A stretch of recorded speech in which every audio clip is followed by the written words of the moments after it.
Ba-dum-bum, doo-doo-doo-doo-doo. Ba-dum-bum, doo-doo-doo-doo-doo. Ba-dum-bum, doo-doo-doo-doo-doo. Ba-dum-bum, doo-doo-doo-doo-doo. Easy as pie. Hi everybody.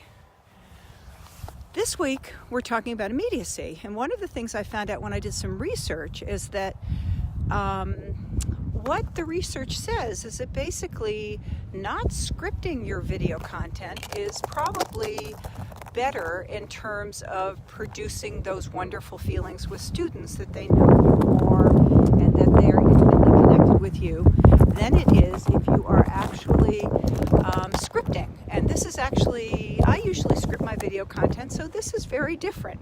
Now, if you look at where I am, I'm actually standing outside on the lake that's in front of my house, on the ice, which I hope is not water, because if it is, I'll go through during this discussion.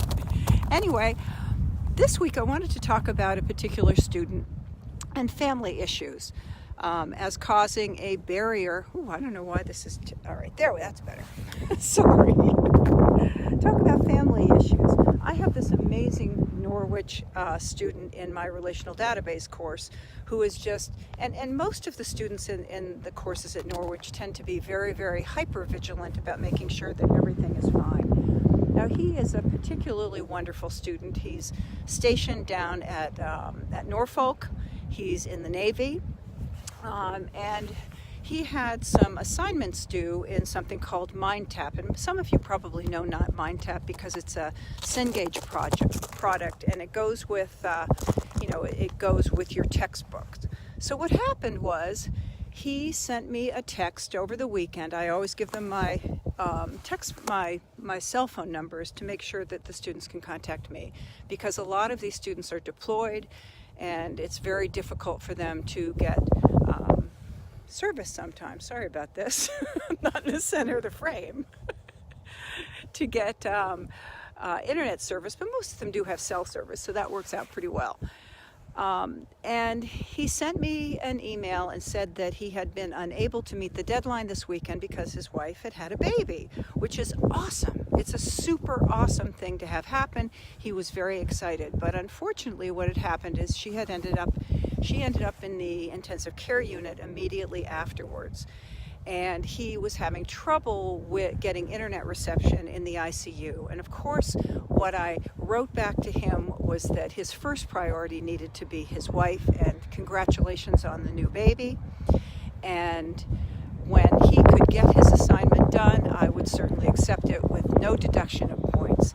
And I was very, very proud to say that he did send me a wonderful picture of his brand new daughter, and a picture of himself.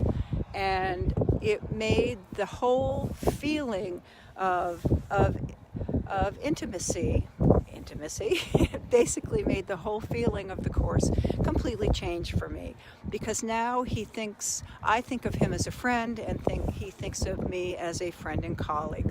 So I hope this works out. I'll give you a little tour of the lake so that you can see what goes on around here. Let's see if I can do this. Here we go. Whoop, wrong way. Sorry. Anyway, I hope that you enjoyed this. I'm still standing, so that's really good. As I'm walking around the lake, I actually have to do, I'm going to do a 2-mile cross-country run this afternoon just to get some good exercise. But it is an absolutely gorgeous day here, as you can see. And I can't wait to see you all again online. Ba-dum-bum, doo-doo-doo-doo-doo. Ba-dum.